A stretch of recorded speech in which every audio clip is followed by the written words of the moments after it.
주의 이름으로 축복하고 환영합니다.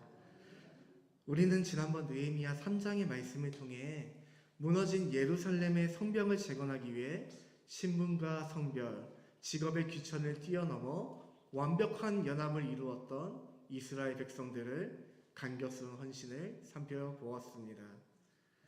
여기서 가장 주목해야 될 게 그 다음 하며 구경꾼의 자리에서 내려와 각자의 집 앞에 영적 성벽을 묵묵히 쌓아 올렸던 백성들의 모습은 어쩌면 다가올 우리 블레싱데이에 준비하며 태신자를 품고 영혼의 구원의 성벽을 쌓아야 할 우리 모두에게 가슴 벅찬 일인 줄 믿습니다.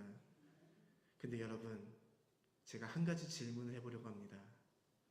우리가 이렇게 하나님의 선한 일을 준비하고 있을 때 우리가 결단하고 은혜로운 사역을 시작하려고 하면 모든 일이 다 순조롭게 진행되어 오셨나요? 안타깝게도 그렇진 않습니다. 느헤미야 4장을 보면 이스라엘 백성들이 성벽을 쌓기 시작하자마자 사마리아의 총독 산발랏이 이렇게 조롱을 합니다. 본문 2절의 말씀입니다. 이 미약한 유다 사람들이 하는 일이 무엇인가? 스스로 견고하게 하려는가? 제사를 드리려는가? 하루의 일을 마치려 하는가? 불탄 돌의 흙 무더기에서 다시 일으키려 하는가?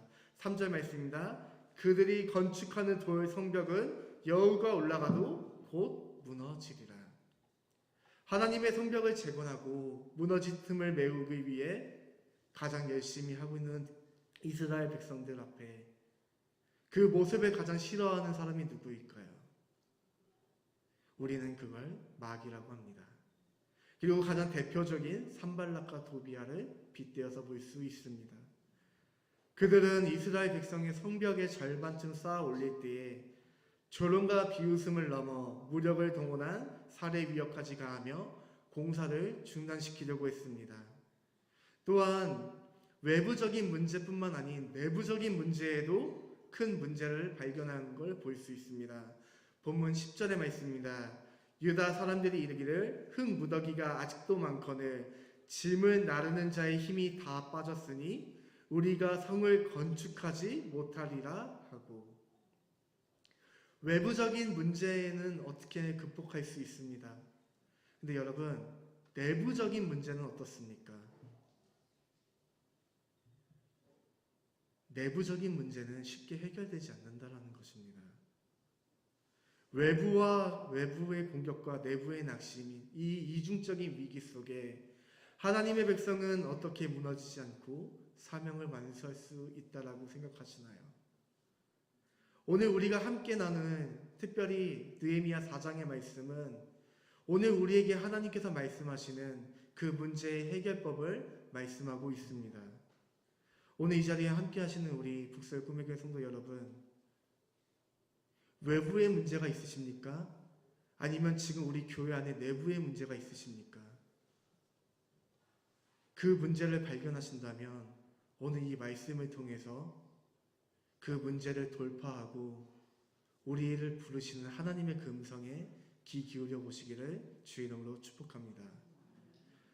오늘 크게 4가지로 함께 살펴보고자 합니다. 첫째로 하나님의 주권을 신뢰하며 기도로 전면 돌파를 해야 하는 것입니다.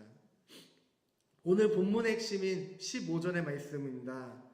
우리의 대적이 우리가 그들의 의를 눈치챘다 함을 들으니라. 하나님이 그들의 꾀를 패하셨으므로 우리가 다 성에 돌아와서 각각 일하였는데. 여러분, 여기서 주목해야 될 문장이 하나님이 그들의 꾀를 패하셨으므로입니다. 이것이 모든 것의 출발점입니다. 산발락과 도비아라는 위협을 무력화하게 된 것은 어쩌면 이스라엘 백성들의 뛰어난 정보력이나 군사력이 아닙니다. 하나님이 친히 원수들의 계략을 꺾으셨다라고 오늘 본문의 느헤미야는 말하고 있는 것입니다.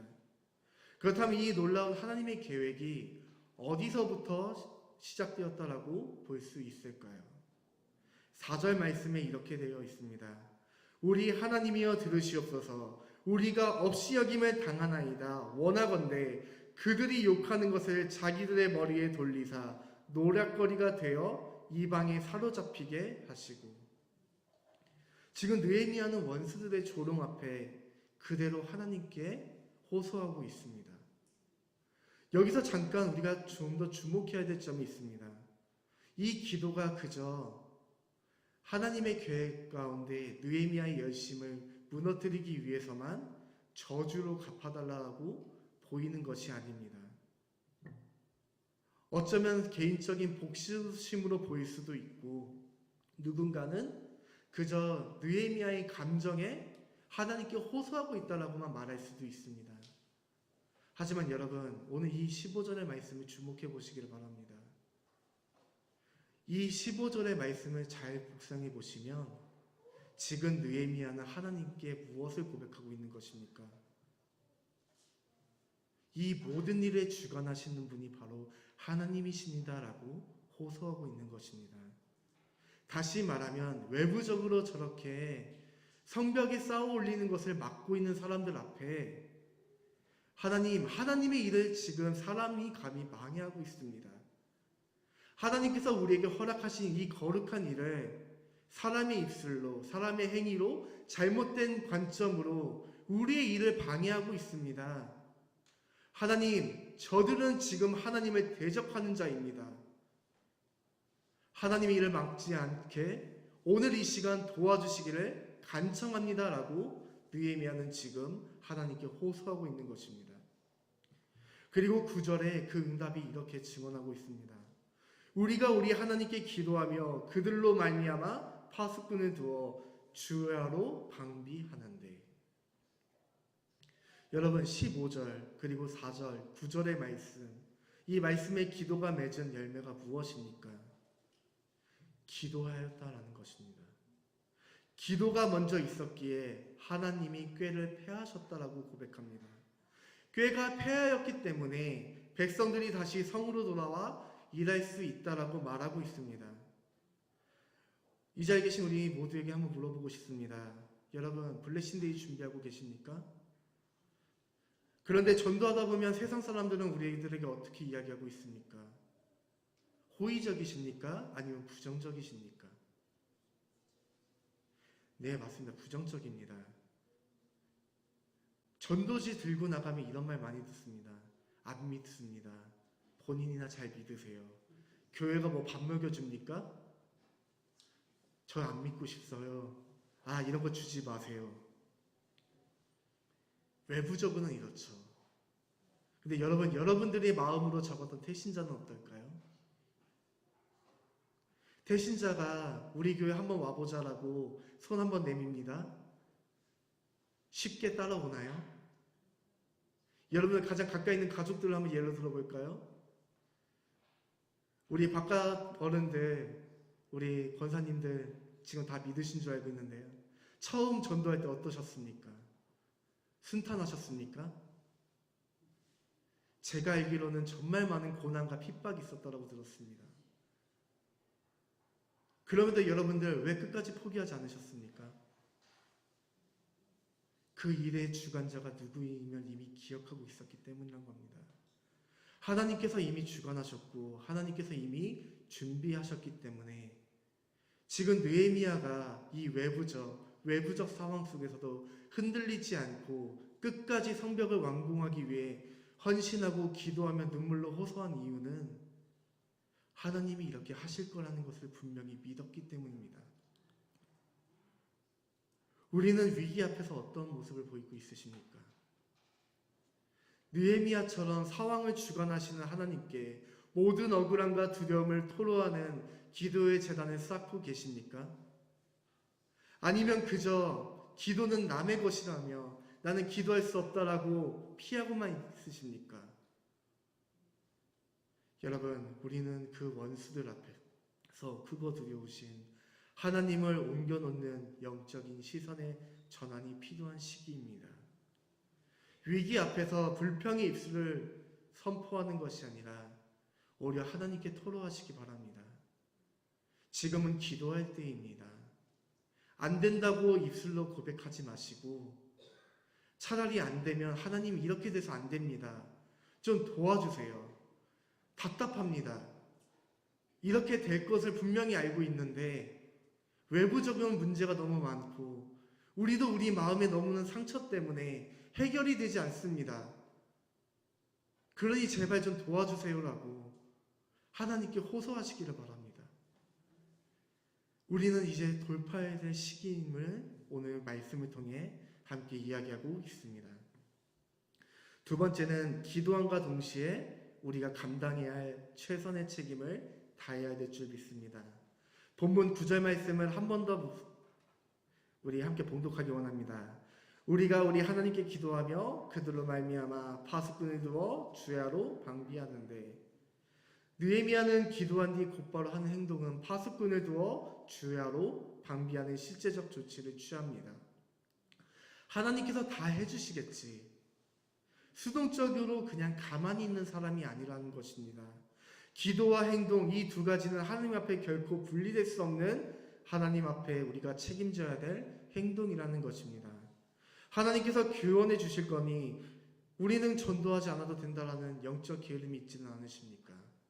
하나님께서 영혼을 구원하시지만 그 과정에서 우리의 눈물과 우리의 기도 소리를 기다리고 계신다고 생각은 안 하십니까? 그리고 따뜻한 그 섬김에 우리가 함께 동참하고자 오늘 이 자리에서 하나님이 부르시고 있는 그 음성에 거부하고 있지는 않으십니까? 여러분, 기도의 골방의 은혜를 받으셨습니까? 기도로 눈물의 재단을 쌓으셨습니까? 그러면 이제 현장으로 투입해야 될 때임을 믿기를 바랍니다. 느헤미야가 기도를 마친 뒤 파수꾼에 세운 것처럼 우리도 태신자를 향해서 다시 한번 나아가길 바랍니다. 이름을 적었으니까 나머지는 그냥 교회에서 알아서 하겠지. 그냥 이렇게 하면 끝나겠지. 그러면 절대로 이런 기적은 일어나지 않습니다.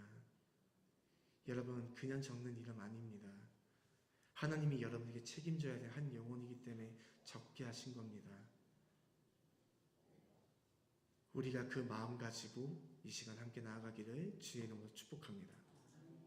세 번째는 성도는 한 손의 사명을, 한 손의 말씀의 검을 들어야 될 줄 믿습니다. 오늘 본문 16절과 17절에 실제적 사역 현장에 어떻게 구현되었는지 우리는 성경을 통해 알 수 있습니다. 본문 16절과 17절의 말씀입니다. 그때로부터 내 수하 사원들의 절반이 일하고 절반은 갑옷을 입고 창과 방패와 활을 가졌고 민장은 유다 온 족속의 뒤에 있었으며 성을 건축하는 자와 짐을 나르는 자는 다 각각 한 손으로 일을 하며 한 손에는 병기를 잡았는데, 한 손은 일을 하고 있습니다. 그리고 한 손은 무기를 들고 있었다라고 합니다. 여러분 한번 상상해 보시기를 바랍니다. 건축 현장에서 한 손으로는 페인트를 바르고 있고 한 손으로는 무기를 들고 있다고 생각해 보시기 바랍니다. 두 손으로 해도 모자를 판에 한 손에 무기를 들고 한 손에 일한다는 건 얼마나 큰 고통이 따른 거라 생각하십니까? 그러나 중요한 건 이들은 무기를 내려놓지 않았다는 것입니다. 무기를 내려놓는 순간 아무리 잘 쌓은 성벽이라 할지라도 적의 기습 한 번이면 다 다시 원점으로 돌아간다는 것입니다. 그리고 그것을 알고 있기 때문에 지금 느헤미야와 예루살렘의 백성들은 붙잡고 끝까지 영적인 경계를 놓지 않고 성벽을 쌓아 올리기 시작했습니다. 여러분, 교회가 바로 이런 곳입니다. 교회는 세상의 날마다 영적 싸움을 해야 되는 믿음의 공동체가 싸워야 될 현장입니다. 흔히 말하는 전투하는 교회라고도 표현할 수 있습니다. 우리가 끝까지 우리의 믿음의 무기를 놓지 않아야 될 이유가 바로 여기 있다는 것입니다. 여러분, 이렇게 이만하면 됐지, 이러면 끝났다, 그래 이 정도면 우리 교회 잘 성장했지라고 생각하는 그 순간이 사단이 여러분들을 무너뜨리기 위한 가장 좋은 시기임을 기억하셔야 합니다. 그냥 단순한 교회 행사로, 그냥 프로그램으로, 그냥 전도 축제니까 우리가 우리만 즐기자라고 생각하면 여러분, 이렇게 말씀드리면 죄송합니다. 반드시 무너집니다. 무기를 끝까지 내놓지 않으시기 바랍니다. 기도의 검을 들고 현장 앞에 나가시기 바랍니다. 우리가 구원해야 될 그 민족들을 위해 끝까지 경기하시길 바랍니다. 마지막으로 공동체의 나팔 소리에 귀를 기울이고 함께 연합해야 합니다. 오늘 본문 20절의 말씀을 우리 함께 봉독하겠습니다. 너희는 어디서든지 나팔 소리를 듣거든 그리로 모여서 우리에게로 나아오라. 우리 하나님이 우리를 위하여 싸우시리라. 여기서 우리가 반드시 붙잡아야 할 말씀이 바로 오늘 20절의 말씀입니다. 느헤미야의 나팔 소리에 즉각 모이라고 명령할 수 있었던 근거가 무엇입니까? 우리 하나님이 우리를 위하여 싸우시리라입니다. 백성들이 나팔 소리에 달려가는 이유는 단순히 좋은 리더가 있어서가 아닙니다. 하나님이 그렇게 하라고 했기 때문에 하는 것입니다. 우리는 어떻습니까? 우리는 지금 이 나팔 소리에 집중하고 있으십니까? 느헤미야는 성벽 재건의 현장이 여러 구역을 나누되 위기가 발생하면 즉시 나팔을 불어 그 문제를 해결하라고 명령하였습니다. 그리고 이스라엘 백성들은 그렇게 행해야 했습니다. 지금 우리는 어떻게 행동하고 있으십니까? 화요 전도팀이 전도하고 토요 거점 전도팀이 전도 나간다고 생각하고 있지는 않으십니까? 중보 기도팀이 매주 시간을 정하고 기도하고 있으니까 나는 괜찮다라고 생각하고 있지는 않으십니까? 여러분, 교육자들이 매주 전화하면서 하는 말이 딱 한마디 있습니다. 토요일날 전도 오실 수 있으신가요? 라고 하시면 제가 제일 많이 듣는 말이 무슨 말인지 아십니까? 상황 봐서 나갈게요 입니다. 사실 이 말이 틀린 말은 아닙니다. 하지만 여러분, 다시 한번 생각해 보시기를 바랍니다. 나팔이 울릴 때 상황 봐서 갈게요 라고 했던 병사가 전쟁에서 이긴 적은 단 한 번도 없습니다. 하나님이 지금 우리에게 나팔을 불고 계신다는 것입니다. 부흥의 때를 기억하고 즉각 진군하라고 말씀하고 계십니다. 그 부름에 응답하는 사람이, 그 부름에 진군하는 사람이 하나님께서 우리에게 부흥의 때를 허락하신다라고 말씀하고 계십니다. 고린도전서 12장 26절의 말씀입니다. 만일 한 지체가 고통받으면 모든 지체가 함께 고통을 받고 한 지체가 영광을 얻으려면 모든 지체가 함께 즐거워하느니라. 우리가 하나 되어 달려갈 때 하나님은 그 연합 위에 가장 강력한 승리를 허락하실 줄 믿습니다. 이제 말씀을 맺으려고 합니다. 어둠의 세력은 교회가 무너진 채로 수치를 당한 채로 가만히 주저앉기만을 간절히 원합니다. 하지만 하나님의 관점에서 우리는 어떻습니까? 전도의 발걸음을 내딛고 블레싱데이를 선포하는 이제 곧 다가올 진군식을 준비하고 있습니다. 이 자리에 계신 우리 여러분, 마귀의 조롱과 두려움 앞에 때로는 우리의 육신의 고단한 피로 때문에 그저 하나의 행사로만 바라보고 있지는 않으십니까? 부디 우리의 손에서 사명의 그 무기를 놓지 않으시기를 바랍니다. 그리고 두려워하지 않으시길 바랍니다. 하나님이 이미 이긴 게임입니다. 하나님이 이미 먼저 승리하셨다라고 선포하셨던 게임입니다. 다 이긴 승리 앞에서 무엇이 그렇게 두려우십니까? 무엇이 나를 이렇게 막고 있다라고 생각하십니까? 여러분, 15절의 말씀처럼 하나님이 우리의 대장 되셔서 우리와 함께 하시는 것과 같이 이 자리에 우리 다시 한번 세워지는 우리 진군식 앞에서도 우리가 낙심하고 절망해서 멀어지는 삶을 선택하는 것이 아닌, 그래 기꺼이 내가 한번 흙먼지 한번 뒤집어 써보겠다, 그래 욕을 먹더라도 일단 전도 한번 나가가 보겠다, 그래 다시는 내가 작정한 태신자 안 보더라도 한 번 더 내가 이 사람 어떻게든 전도해 보겠다, 그런 믿음 가지고 나아가시기를 바랍니다. 그럼 하나님께서 일하십니다. 그리고 여러분들 입술에 이렇게 고백하실 겁니다.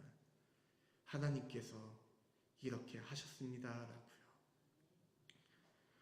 우리 다가올 블레싱데이를 향해 여러분 다시 한번 대신자를 놓고 함께 기도하는 마음 가지시길 바랍니다.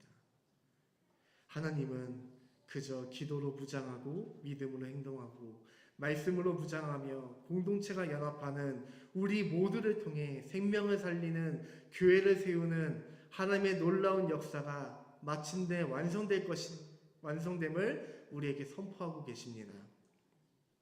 이 자리에서 우리에게 말씀하십니다. 기도하고 일어나 무장하고 함께 달리자라고요. 그러면 하나님이 일하십니다.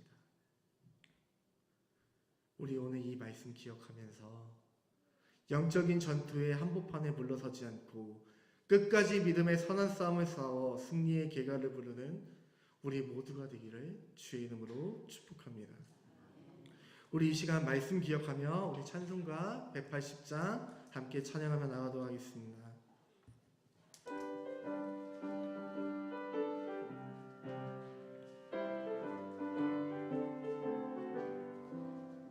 하나님의 나팔 소리 천지 진동할 때에 예수 영광 중에 구름 타시고 천사들을 세계 만든 모든 곳에 보내어 구원받은 성도들을 모으리.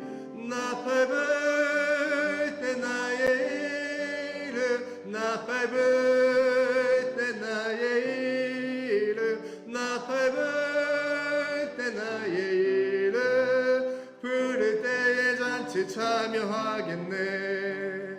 무덤 속에 잠자는 자 그때 다시 일어나 영화로운 부활 승리 얻으리. 주가 택한 모든 성도 구름 타고 올라가 공중에서 주의 얼굴 배우리.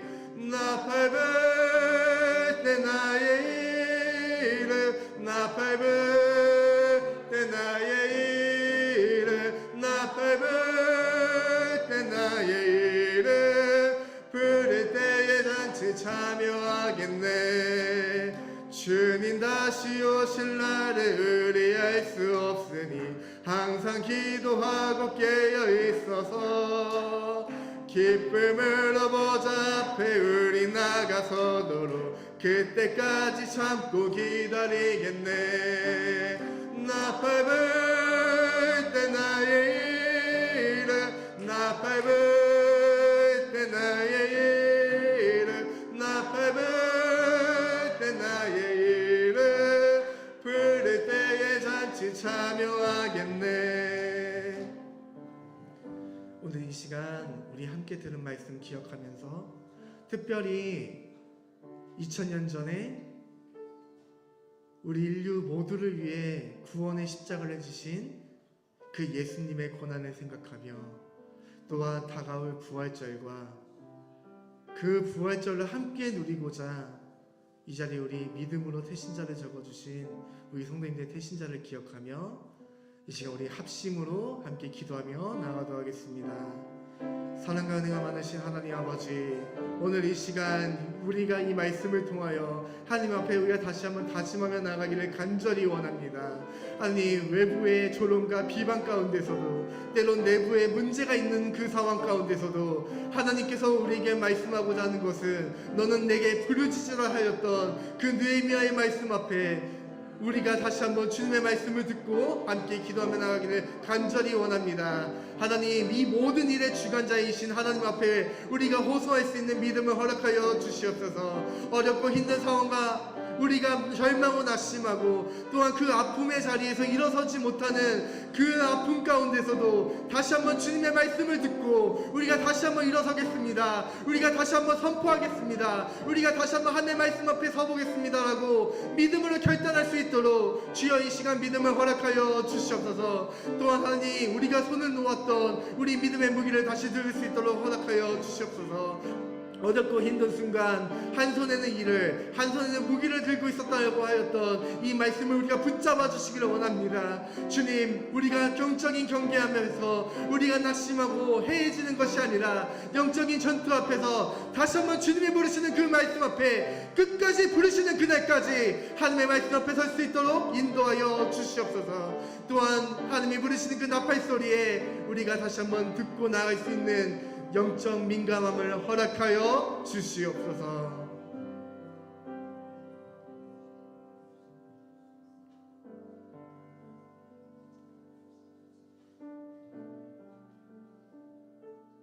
언제나 우리와 함께 하시고 하나님의 말씀 앞에서 우리를 사랑한다라고 말씀하시는 사랑이 많으신 하나님 아버지, 오늘 이 나눈 말씀이 어쩌면 우리의 마음에 참 많은 아픔으로 다가올 수도 있습니다. 어쩌면 이 말씀이 우리가 잃어버렸던 하나님의 비전과 사명을 다시 한번 기억할 수 있는 말씀이 되기를 간절히 원합니다. 주여 하나님 아버지, 이 시간 우리가 다시 한번 하나님의 그 한 영혼을 위해 이제 진군식을 준비하려고 합니다. 하나님께서 기억하여 주시고, 주님, 우리가 마음으로 눈물로 고백하였던 그 태신자들을 향한 믿음을 허락하여 주시기를 간절히 원하며, 더 이상 상황과 환경에 나를 주목하는 것이 아니라 하나님께서 오늘 이 시간 역사하실 그 하나님의 마음을 듣고 다시 한번 주님을 부르짖는 우리 믿음의 북소의 꿈의 교회가 될 수 있도록 인도하여 주옵소서. 지난 세월의 아픔 다 잊게 하시고 이제는 영원히 하나님께서 우리에게 허락해 주실 그 부흥의 때를 다시 한번 기억하며 나아갈 수 있는 믿음을 허락하여 주옵소서. 하나님, 돌아가는 발걸음 함께 지켜주시고 이 모든 말씀 살아서 역사하시는 예수님의 이름으로 기도드립니다.